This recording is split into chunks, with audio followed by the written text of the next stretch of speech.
So as some of you guys might know, that the Troy Ave versus TaxStone case is still going on. And people are mad at Troy Ave because he testified in court against TaxStone. Now, people were saying, Troy Ave is a snitch because he testified against TaxStone in court, blah, blah, blah. And I'm just thinking to myself, I'm like, what? So we gotta look at the article. Let's look at the article, what the article says. So, let's see. Rapper Troy Ave on Monday gave Manhattan jurors a gripping account of his life and death struggle with rival TaxStone for the gun used to kill his bodyguard during a 2016 scuffle at Irving Plaza. Troy Ave's bodyguard was killed, not TaxStone's, just for context. The Brooklyn-born musician, whose real name is Roland Collins, testified at TaxStone's murder trial that he chose to fight back after he was shot and wounded in the backstage melee on May 25th, 2016.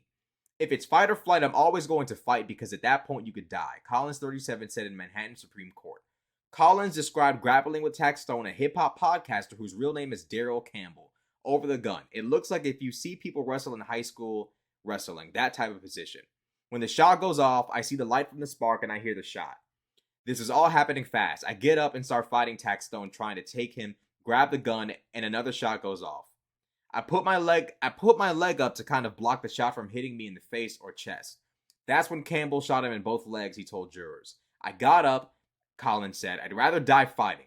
People die from leg shots. I'd rather die fighting than laying on the ground. I got up immediately. Collins finally got his hands on the gun and got his fleeing rival in his sights, only to have the weapon misfire, he testified. Only then did he notice that his pal and bodyguard, Ronald Banga McFadder, lay on the ground face down. I rolled his body over and I'm like, Banga, get up. Come on. I'm smacking him like, come on, bro, get up. Collins testified, and his eyes were rolling to the back of his head. His shirt was red, so I could tell he got shot.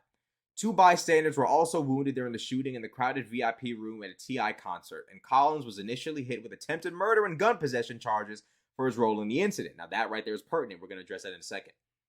Campbell, 37, is now on trial for murder, attempted murder, assault and weapons possession charges. Now see how the charges that Troy Ave originally had are now TaxStone's? Collins' lawyer told the Post that prosecutors promised him a 1-year sentence, instead of the 15 years he could have faced in exchange for his testimony at Campbell's trial. Whew.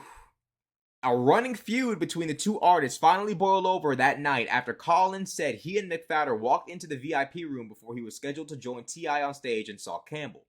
He said there were about 100 people packed into the room when he heard Campbell shout out, "Was poppin'," in what he perceived to be a threatening way. Banga turns around to me and says, "I'm going to rock him," which means I'm going to hit him, Collins testified, and then I wink at him and tell him, "Do your thing." He said that's when Campbell reached for his waistband and pulled a gun, prompting the fight that ended with McFadder dead. In the aftermath, Collins and concert goers started to flee when someone yelled that cops were coming. I'm like, "No, at that, I'm staying with him," referring to McFadder. Campbell was charged in 2017 after police said they found his DNA on the 9mm handgun used in the shooting. "I can protect myself as a man, so I'm not thinking about rolling with 6 goons," Campbell told detectives said after his arrest, according to court papers. "When I see you walking up with 6 dude, bang, bang, bang, bang, ba, ba, ba, whatever the..." This nigga a grown-ass man making gun sounds, being interviewed by detectives. Which gives you a lot of insight into what the fuck, like, the type of niggas we dealing with here, bro. Facts. That's why I be laughing at rappers, he allegedly said. "Rappers, I don't care about you. I'ma tell you, try me."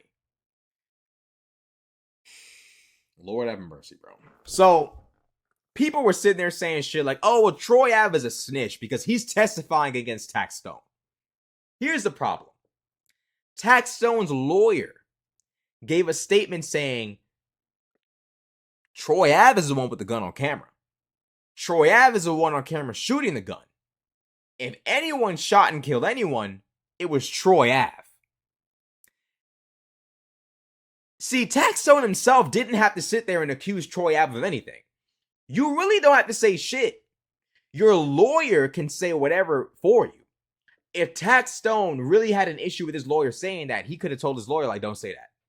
He could have. His lawyer's on his payroll at the end of the day, I'm assuming. If TaxStone didn't want his lawyer to try to pin this on Troy Ave, he could have stopped it. He didn't stop it. So Troy Ave is like, that ain't my gun. It gets DNA tested. Guess what they find? They find TaxStone's DNA on the magazine. The magazine. The owner's DNA will always be on the magazine. If someone else wrestles the gun from TaxStone, does not empty the chamber that holds the magazine and then touches the magazine, as long as they don't touch the magazine, we know whose gun it is based on who touched it, whose DNA is on the mag. TaxStone's. So automatically we know TaxStone brought the gun. TaxStone brought the gun. Troy Ave didn't bring the gun. TaxStone did. And TaxStone allegedly shot and killed Troy Ave's bodyguard. The DNA shows it. And that's why the NYPD was like, look, Troy Ave, tell us what you know. And we'll give you about 1 year in jail instead of the 15 we would have given your ass if you didn't cooperate. The problem is that the streets is so childish and irrational in the way that it thinks. In the sense that this man's bodyguard was killed. He was shot 2 times, shot in both legs. And you want this nigga, after experiencing both of these things, to sit there and put the street code above his freedom and not testify to the fact that this guy shot my bodyguard, tried to kill me.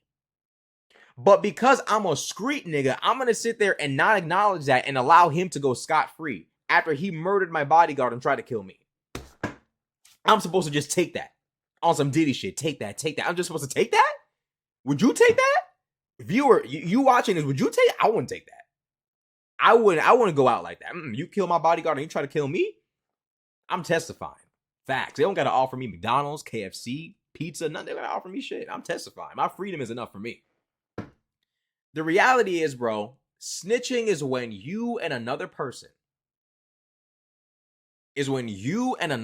come together and commit a crime. Y'all are both on the same team.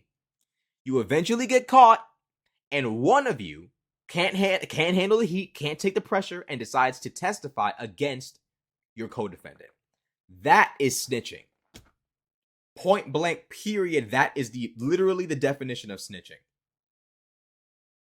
The idea that somehow or another Troy Ave is a snitch because he chose to testify against the person who tried to murder him and killed his bodyguard.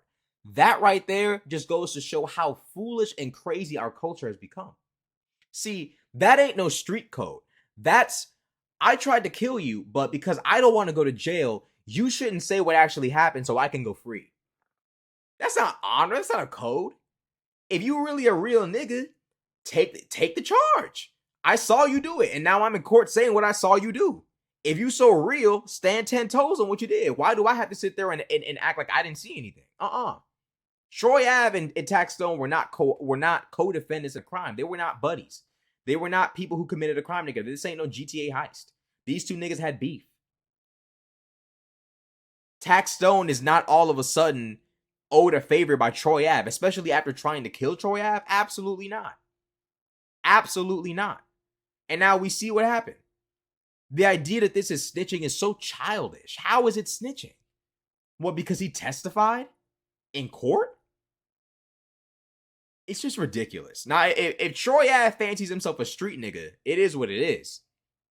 But we got to use common sense. And this is why it's so important to stay away from the street culture. If you can, there's some people who unfortunately have been born into this and there's no escape for them, and that's different. But if you a rapper, bro, if you're somebody outside of the streets, whether you just weren't born into it or you somehow bought your way out of it, don't live by this dumbass code. This motherfucker gonna kill your bodyguard, try to kill you, and then you supposed to sit there. You for real, bro? Y'all gonna take that? I'm not going for that. Nigga, kill your bodyguard, try to kill you, and then you supposed to just sit there and say, I didn't see anything. That's how we getting that. That's how we giving it up. Nah, bro. I can never, me personally, I can never live like that. I can never get down like that. That's just me. That's just it. It is what it is at the end of the day. So that's just what I think about it. I think this is ridiculous to say that Troy Ave is snitching. I think it's ridiculous. Now, I don't know if Troy Ave said he wouldn't testify or not, but he did the sensible thing. If you try to kill me and successfully kill my bodyguard, I am not in any way, shape, or form protecting you from shit. Ever. Stay away from the street shit. Stay away from street culture, because this shit is just illogical, irrational, and honestly boyish. It's childlike. It's childlike. None of it makes actual sense. None of it. That's just what I think. Tell me what y'all think in the comment section below. Like, comment, subscribe. I'm out. Crazy fucking world.